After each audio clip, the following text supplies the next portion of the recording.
Саламатсыздар ма оқушылар? Бүгінгі жаңа сабақтың тақырыбы while циклі. Сабақ мақсаты while цикл операторын пайдалану. Балалар, мына берілген сөздіктерді дәптерімізге жазып аламыз. Цикл дегеніміз не? Күнделікті өмірде бізге бір әрекетті бірнеше рет орындау қажет болады. Мысалы, сабаққа бару, ұнаған фильмді 2-3 рет қайталап көру, тапсырма мәтінін түсінікті болғанша оқу. Цикл белгілі бір әрекеттің бірнеше мәрте қайталанып орындалуы. Программалауда цикл нақты шартқа байланысты әрекеттерді бірнеше рет қайталап орындауға мүмкіндік береді. Осылайша, нұсқаулар тізбегін бірнеше қайтара орындау жүзеге асырылады. Сонымен қатар, программалауда циклмен байланысты бірнеше маңызды ұғым бар. Яғни, цикл денесі бірнеше рет орындауды қажет ететін код тізбегі, ал итерация цикл денесінің орындалуы. Python тілінде екі цикл операторы бар: for және while. Pythonдағы while циклі дегеніміз не? Кіру кезінде шарт тексерілетін цикл келесі қадамға дейін шартты алдын ала тексеру циклі деп аталады. Шартты алдын ала тексеру циклінің алгоритмдік құрылымы сызбадағыдай болады. Шартты алдын ала тексеру циклінің орындалу барысында бірінші шарт тексеріледі. Бұл Pythonдағы while цикл операторының жазылу синтаксисі. While циклінде циклден шығу шартымен байланысты және цикл ішінде өзгеретін айнымалы болуы тиіс.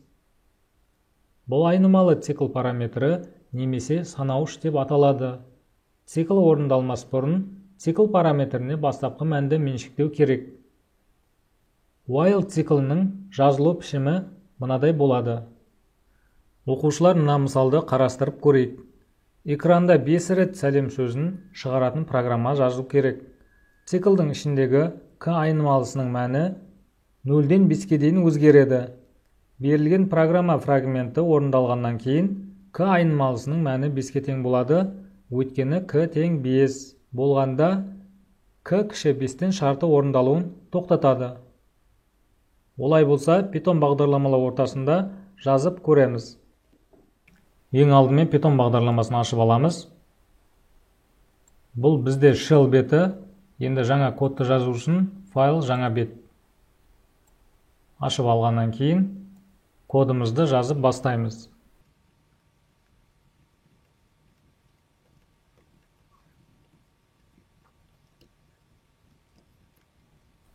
Кодымыз дайын болды, енді нәтижесін көру үшін run батырмасын басамыз және сақтап аламыз.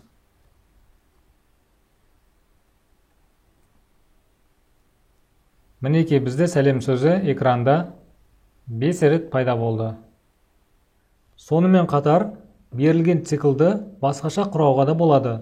Санауышқа бірден қажетті итерация санын жазып, циклдің әрбір итерациясы орындалғаннан кейін санауыш мәнін 1-ге кемітуге болады. Бұл жағдайда цикл санауыш мәні 0-ге тең болғанда аяқталады.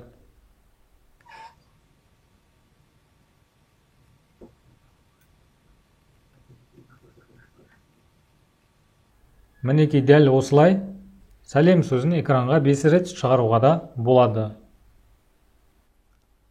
Оқушылар, енді екінші мысалды қарастырып өтеміз. 1 қосылған 2 қосылған 3 қосылған 4, яғни n-ға дейінгі сандардың қосындысын есептеп, программа жазу керек. Және блок сызбасын салайық. Бұл жерде екінші мысалдың блок сызбасы, бұны дәптерлеріңе жазып алыңдар.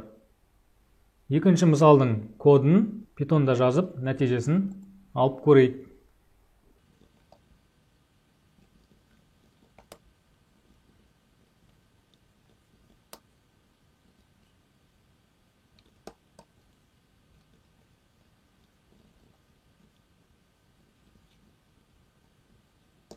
Программамыз дайын болды, енді run батырмасын басып, нәтижені көреміз. Алдымен сақтап аламыз.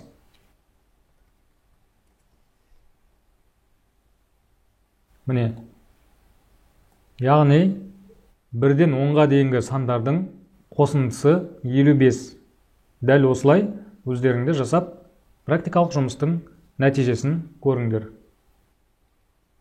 Бұл жерде 10 мен шектеліп қалмай, біз консольдан да кез келген санды енгізуге болады. Яғни мына жерге int input деп жазамыз. Енді консольдан енгіземіз. Мысалға бізге 100-ге дейінгі аралықта сандардың қосындысы керек. Нәтижесі міне осылай шықты. Дәл осылай практикалық жұмысты жасап, кодты жазып, нәтижесін алып көріңдер, балалар. Келесі мына тапсырманы орындап көрейік. Берілген программа фрагментіндегі цикл денесі қанша рет орындалатынын анықтаңдар. Яғни біз анықтау үшін әуелі кодты жазып тексеріп алуымыз керек. Олай болса, бастаймыз.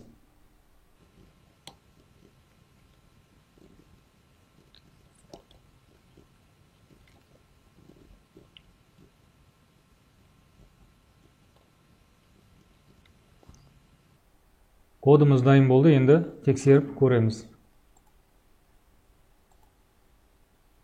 Мінекей оқушылар, дәл осылай өздеріңде жасап тексеріп көріңдер. Келесі талдап салыстырайық. Мына тапсырманы орындап көрейік. Программа фрагментінің орындалу нәтижесін жазыңдар. Яғни осы кодты жазып, нәтижесін тағы да алып көреміз.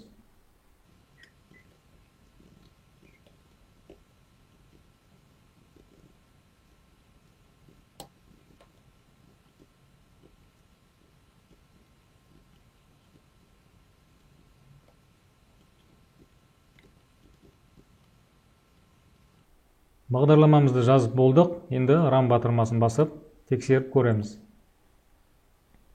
Міне оқушылар, бірнеше практикалық жұмыс жасап көрдік, енді осыны қайталап, өздерің жасап, нәтижесін алып, жасап көріңдер. Оқушылар, осымен бүгінгі сабағымыз аяқталды. Сау болыңдар.